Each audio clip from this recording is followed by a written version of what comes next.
Hey, oh, my phone goes off as we go on. Isn't that the way it's gonna be? How about I turn it off? We are live with Coach Nicole and Coach Carrie. Nicole, you made it to the end of the month and you showed up for every single one. Remember, we weren't sure if you were going to be able to because of that other job thing you got going on. Oh my, and it is a job and a half right now. To all of you educators out there, if you are part of our group, you don't know, you have a special place in heaven reserved for you. Right? Nicole, I was 25 years full time in education. So, but this year I am not. And this is the year I decided to not to just go with the retired route and do my education right here with Disruptive Nutrition. It was a good year to pick. It was a good year to pick. I decided, yep. Anyway, I am super excited that we are together for our last live of the month. And we have been talking all month about debunking myths, right? Yes. So if people are watching this in our Facebook group, we're streaming live in a few different places. You can go into our units in our Diet Disruptor Squad and go look at our previous episodes. If you're watching this live on YouTube, I have all of this in a playlist that you can go back and look at all of these previous episodes. So go find them because this was a good month. We talked about a lot of things that people really think are true, and they are, right? And today we're going to really dig into something that I think is kind of controversial, and I love it. I love controversy. It's about eating meat. A lot of people think in order to be healthy, we shouldn't be eating meat.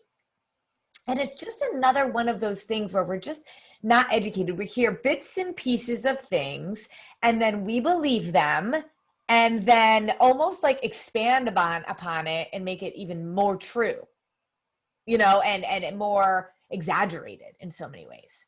So we're going to talk about that today. But before we talk about it, I just have to say, girl, I am a little bit more dressed than you are today.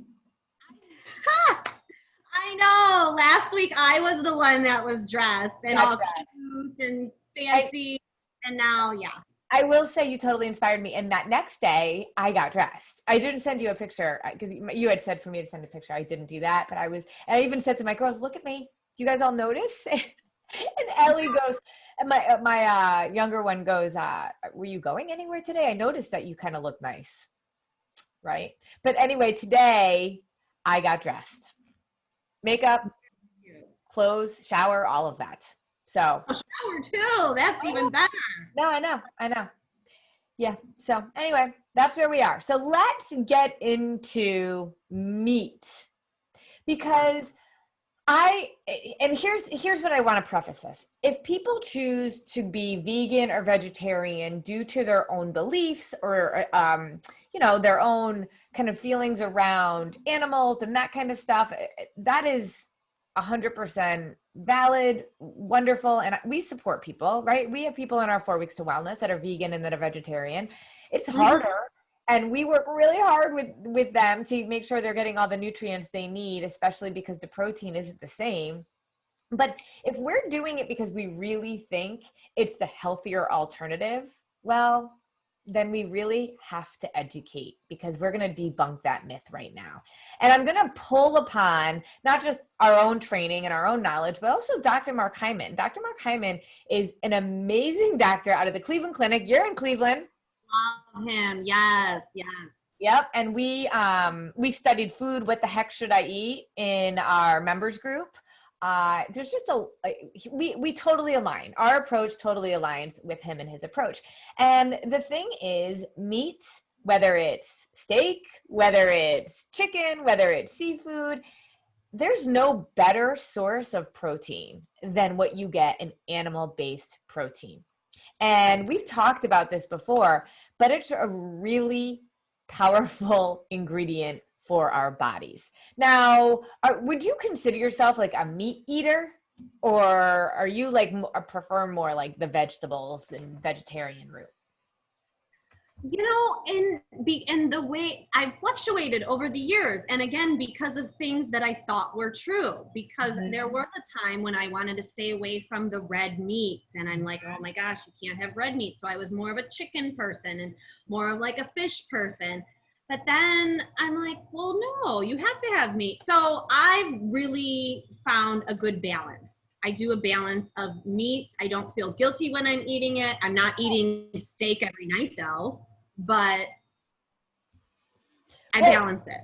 yeah, and so let's talk about this because it really is the single best source of protein. And we need protein for so many reasons. We talked about that last month too, but especially for us women, but all of us, protein, fats, and carbs are the macronutrients. And yes, when you look at a label or when you look up food, you're going to see protein in just about everything.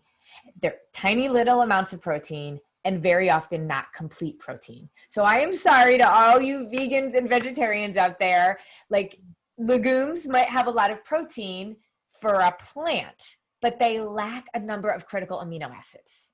So getting the amount of protein in means an enormous amount of planning and effort that honestly most of us can't manage.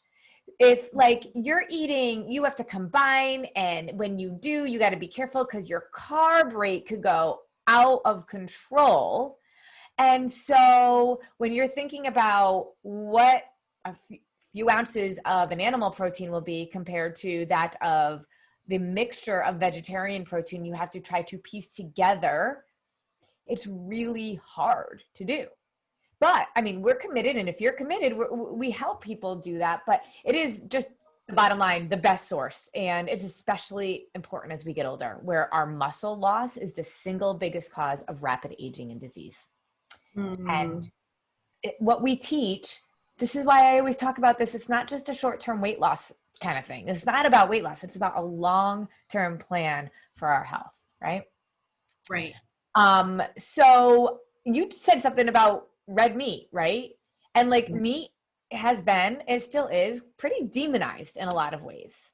And I've watched the Netflix documentaries and I also know who they're funded by. And we have to be careful. Milk. The whole reason why we have even the milk craze is because of corporate funding that has gone into a marketing ploy in our government, in our country.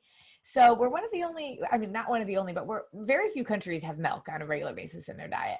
But it isn't just because those documentaries or the things that you hear are fact. It's also around how they're funded, and they could make anything sound right.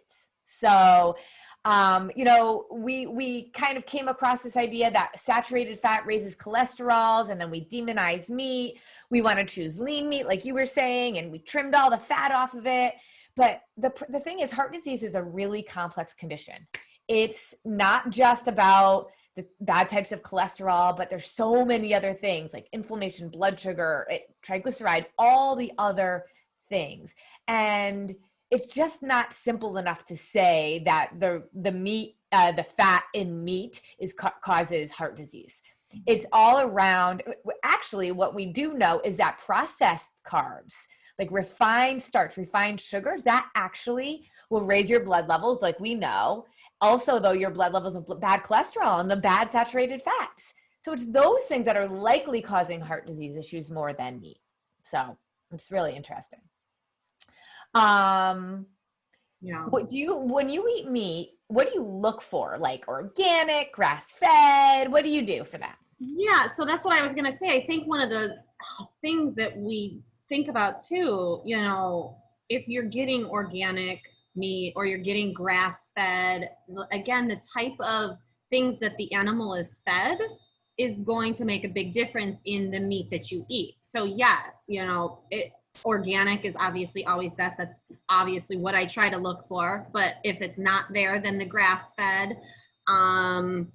But yeah, again, just feeding the animal the same thing that you and I would eat. You don't want your animal eating that stuff. Grass-fed meat has higher levels of vitamins, minerals, and other nutrients. It is more expensive, right? That's why a lot of us, and you, as well as a few of our clients, have really got me into Aldi, but that's why I also love Costco, because we could get some of that higher quality meat not as expensive. But Dr. Hyman actually does talk about that in his book, Food, What the Heck Should I Eat? About how to kind of think about that in a more economical way.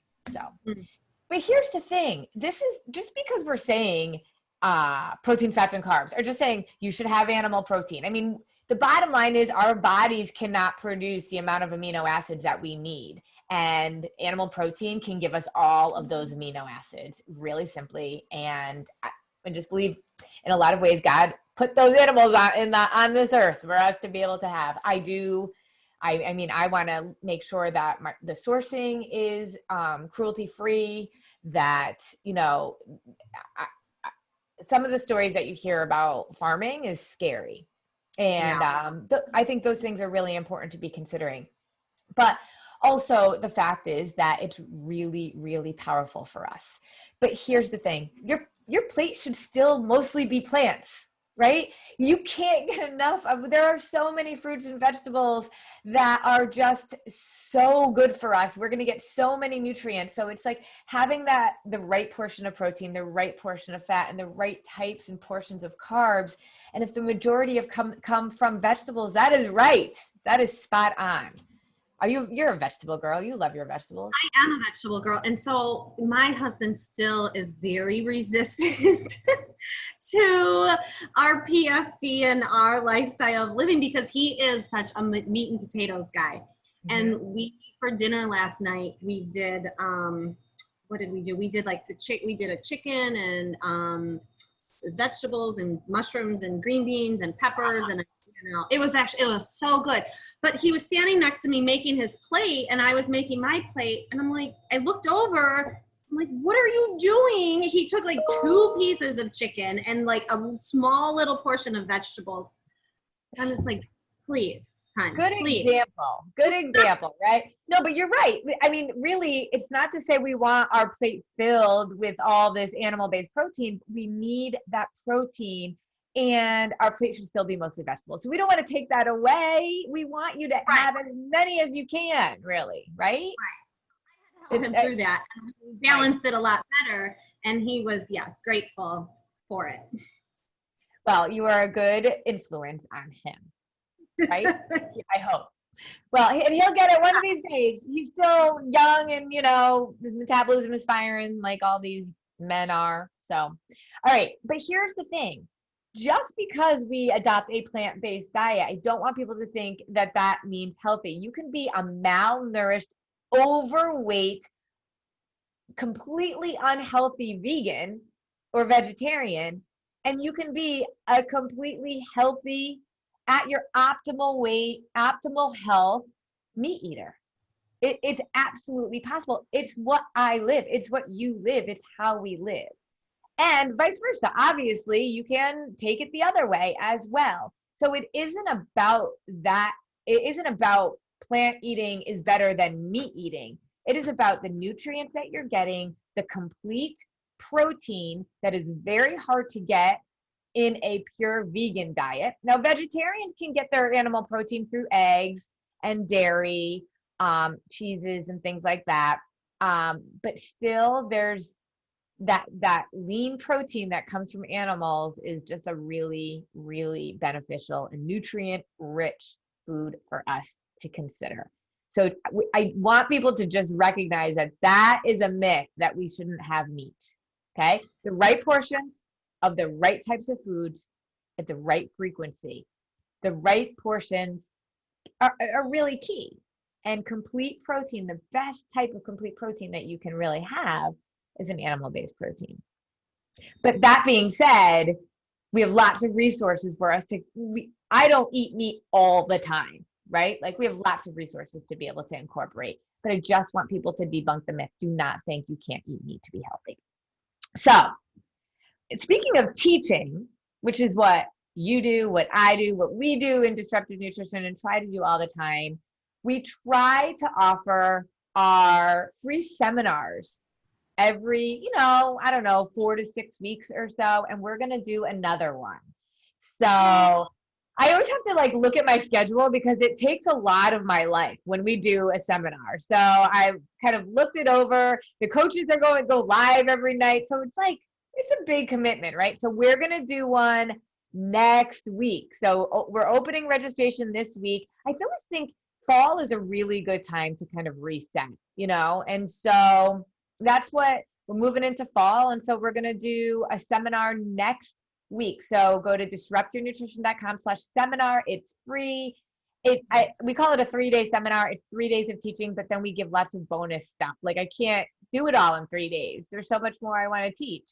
And you'll be going live and a bunch of our other coaches. And so go register for the seminar if you haven't done one of our seminars before. If you have done one, I always say join again. I feel like you always miss something, right? And we're always tweaking and adding and stuff like that. So disruptyournutrition.com/seminar. We won't take people in after this week. We only want people to join so that they can start from the beginning and go all the way through with us. So we're really excited about that. I love seminar week, don't you? I do too. I do. I mean, just to hear again all these new people and their stories and their struggles with food and just the mindset around why they were signing up, and it's fantastic. And it also doesn't make you realize how far you've come because you don't have that same story anymore. And I want that story to change for all of these people that are in the seminar. And my heart always hurts. I know. But it also is a reminder of how far we've come. You know, sometimes you don't realize it. That's a good way to think about it. Yes, because no, I don't think about how far I've come. I'm just always right in the moment, like wanting to do better and wanting to get, more. And so, yes, you do. You have to stop and just think about where you started and how far you've gotten. Yeah, totally. So seminar week will be the week to next week.